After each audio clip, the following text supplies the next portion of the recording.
वहाँ के पीछे और अज्ञानता के कारण कोठी बंगले मकान बनाने के उद्देश्य से एक दूसरे में माया के धनी बन करके महिमावान बनने के उद्देश्य से हम अपना जीवन नाश कर जाते रहे।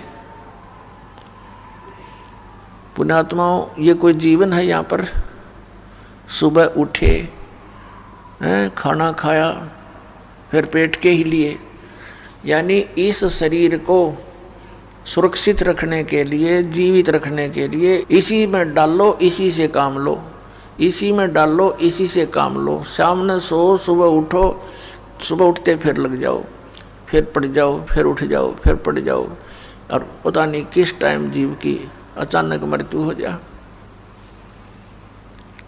और जिस संपत्ति के जोड़न में सारा जीवन नाश कर दिया, वो तेरे साथ चला रही। ये मूर्ख बना रखा अपने को। परमात्मा कहते हैं, राम नाम कड़वा लगे, मीठे लागे दाम, दुविधा में दोनों गए, माया मिली ना राम। एक उदाहरण देते हैं जो दास को खटक रहा है, और बहुत ही जीवित उदाहरण है आप जी के लिए बहुत सुधरने का। मेरे पूज्य गुरुदेव जी का आश्रम है तलवंडी भाई, जिला फिरोजपुर, पंजाब में। पूज्य गुरुदेव जी के सतलोक गमन के उपरांत ये दास वहाँ सत्संग करने जाता था सैटरडे संडे को, सैटरडे को वहाँ पहुँच जाते थे। तो वहाँ के जो भक्त थे, गुरुदेव के जो शिष्य थे, उनका कोई रिश्तेदार वहाँ कोई वृद्धा गुजर गई थी, बुढ़िया की मृत्यु हो गई थी। उसका शोक व्यक्त करने के लिए शुक्र को आया था। शनिवार को वो जाने लगा 4 बजे से शाम को।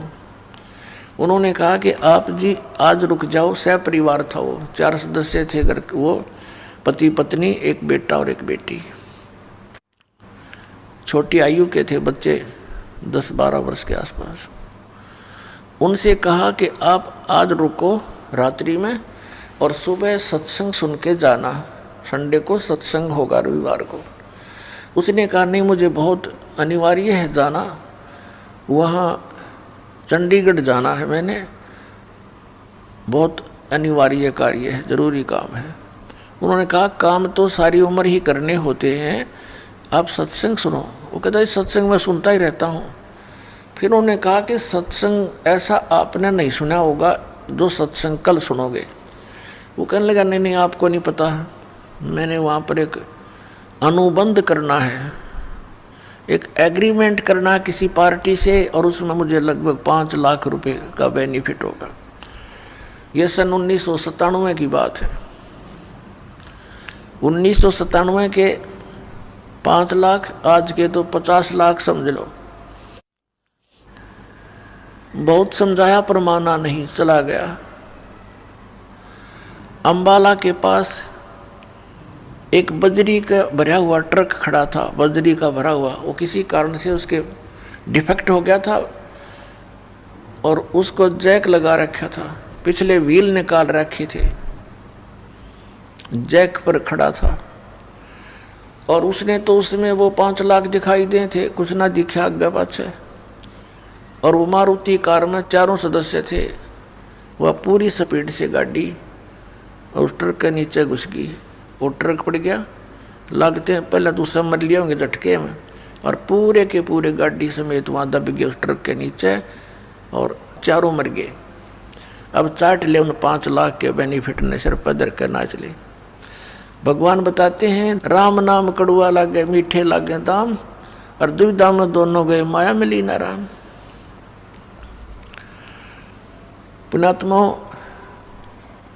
परमात्मा से डरकर जो प्राणी चलेगा, यदि वो नालायक आदमी रुक जाता रात को, उसकी वह बला टल जाती, भगवान का सत्संग सुनने को मिलता, और कभी प्रेरणा भी हो जाती नाम से जुड़ने की।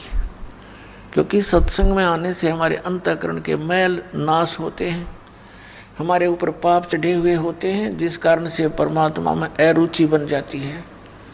तुलसी पिछले पाप से हरि चर्चा ना भावे, जैसे जबर के बेगते भूख विदा हो जावे।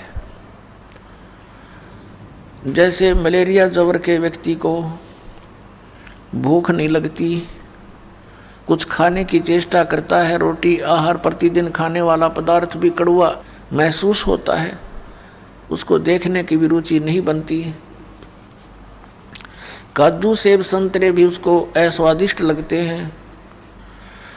पुण्यात्मा, न काजू कड़वे हैं, न मनुखा दाख कड़वी है, ना वो आहार रोटी कड़वी है। उसके शरीर की व्यवस्था बुखार ने खराब कर दी। उस जवर के प्रभाव से उस व्यक्ति को वो स्वादिष्ट वस्तु भी कड़वी महसूस हो रही है। अब उसका ट्रीटमेंट क्या है कि कड़वी कुनीन ही खानी पड़ेगी, न चाहते हुए फांकी मारनी पड़ेंगी उन कड़वी गोलियों की, और फिर वो जबर कम होगा।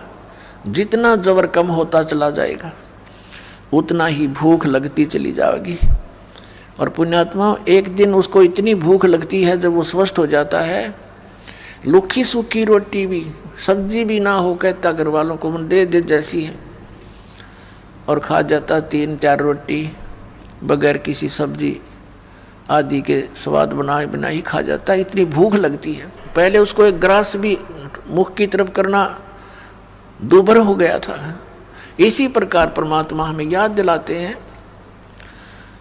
कि जैसे पाप कर्मों के कारण आपकी आत्मा पर जबर हो गया, आप जी को ये राम नाम की इतनी मीठी वस्तु, इतनी स्वादिष्ट, ये आज कड़वी लगे, अच्छी नहीं लगती। इसका इलाज क्या है, उपचार क्या है कि आप जी ना चाहते हुए भी सत्संग सुनना पड़ेगा। मन नहीं मानता है क्योंकि वो तो जवर है, लेकिन जवर को उतारने के लिए रोटियों से भी कड़वी गोली खानी पड़ी, तो इसलिए आप जी ने सत्संग सुनना पड़ेगा। चाहे बैठ जाए, जबरदस्ती बैठा रहे वहाँ पर। और फिर क्या होता है, ये परमात्मा की अमर वाणी है, और पूरे संत के द्वारा जब ये उच्चारण की जाती है उनका असर न्यारा होता है। एक आम आदमी तो रोज पढ़ रहे वाणियों ना, किससे का असर नहीं।